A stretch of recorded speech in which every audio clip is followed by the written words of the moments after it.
Hi, I'm Simon and welcome back to the channel where we talk about photo, video and all the gear you need to create it. Today we're talking Lightroom. It's fantastic. It's been around for years, it gets better and better with every version, but it can be quite hard for beginners. So today we're going to look at some tips which will make you a better and quicker Lightroom editor. So let's jump right in. Let's start with something nice and simple, how to tidy up the user interface.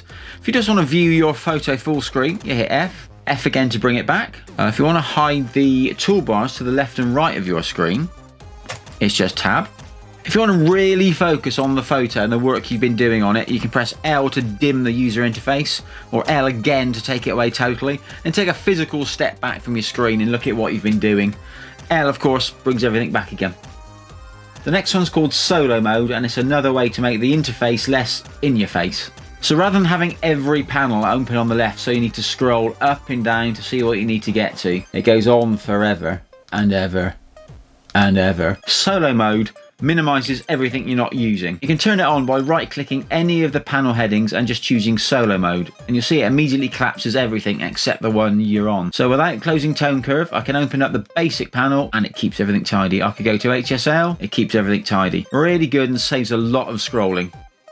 Where Lightroom really excels is when you're trawling through a lot of photos after a day out. You want to go through, you want to reject the bad ones, you want to highlight and pick the good ones. Lightroom makes that easy anyway, but there's an even quicker way. Rather than having your image on screen, choosing it as a pick, right to move on to the next one, choose it as a reject, right to move on, over and over again, there's an even quicker way to do this, and that's by hitting caps lock. That way, when you pick or reject or even rate an image, it automatically moves you on to the next one. That's one less key press. It might not sound much, but if you've got 1,000 images to go through, it really helps.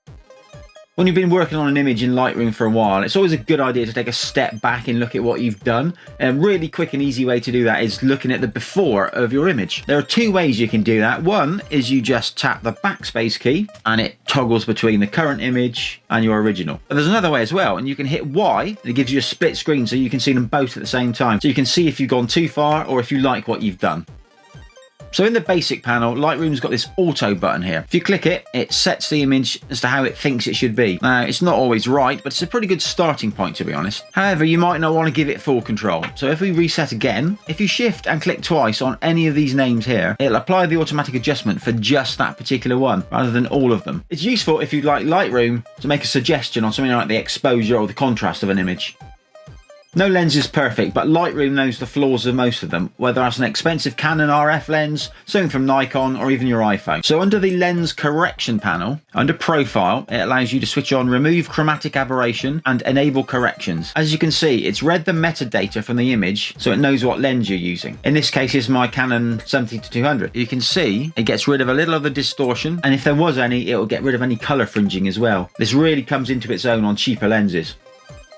Lightroom's great for adjusting an image, obviously, that's what it does. And when you're doing that, a lot of the time you'll be moving the highlights and the shadows. So there's a very easy way to check if you've actually pushed those too far. You can switch on exposure warnings by tapping J when you're in the develop module. Anything that's too dark and blown all the way to solid black will be highlighted in blue. So you can see in Leo's shirt here, it's a bit too dark. So by bringing up the blacks, you can bring that detail back. And also, if anything's too bright, it blows out to red. Let's really push this so you can see. By using that red guide, you can pull your exposure back down, bring down the highlights, and boom, nothing's blowing out. Obviously, on very bright or very dark parts of the image, it's okay to have those warnings on. They're just there as a helpful guide, and all you need to do is tap J to toggle them on or off. Nobody likes a wonky horizon. Luckily, easy to fix in Lightroom. You want to be in crop mode to do this. You can either tap this icon here or you just hit R, it takes you into crop mode. You can see here there's a slider to move the angle around. Well, that's one way of doing it. The other way, you can hover your mouse just outside of the box here and tilt it that way. My favourite way of doing this though is holding down the command key or control if you're on a PC and drawing along the horizon. So in this case, let's draw along here. Holding down command, draw the line, let it go, bam, level, job done. And while we're cropping, if you drag a corner, obviously it just moves that corner. However, if you hold down the Alt key on a PC or Option on a Mac, it comes in from both sides, crops towards the center. You'd be surprised how much time that can save. So I spend quite a lot of time in Lightroom's HSL panel. The HSL panel is where you can really tweak your image. For instance, in this one, let's make this grass a little less green. You think you take the green slider and you move it down, and yeah, that's changed it. However, there's more going on than just the green channel. So this little tool here is a color picker. If you click on this, you move over to the image, the area you want to change. So let's pick this mid-green here. If you hold the button down and drag, you see there's been more of an effect there. If you look over in the panel to the right, that's because it's also dragged the yellow as well. So this is a great way of really changing the look of your image without having to go through every slider to check which one's actually having an effect. Now this one's a bit more advanced, but the masking in Lightroom has got so good in recent versions, you don't need to go over to Photoshop as much as you used to. It's very powerful. So you can either click the mask icon here, or you can just tap M to go into masking mode. Now for quite a while, you've been able to do things like select the sky, and it's got pretty good at that, but you can do a lot more now. Things have moved on a bit now, and this subject masking is incredible. It used to be that you could just pick out the subject, but now, as you can see by loading this image, it's picking out individual people.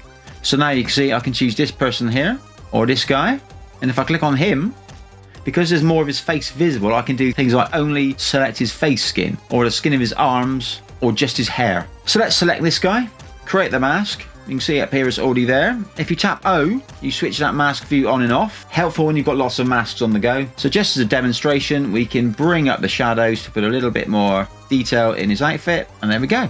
Lightroom's a powerful application, and these are only basic tips, but if you're new, I hope you find them helpful. If you did, drop a like down below, that would be appreciated. And if you want to see more content like this from me, there's a subscribe button down there too. And that's it for this one. Thanks for watching. I'll see you next time. Bye bye.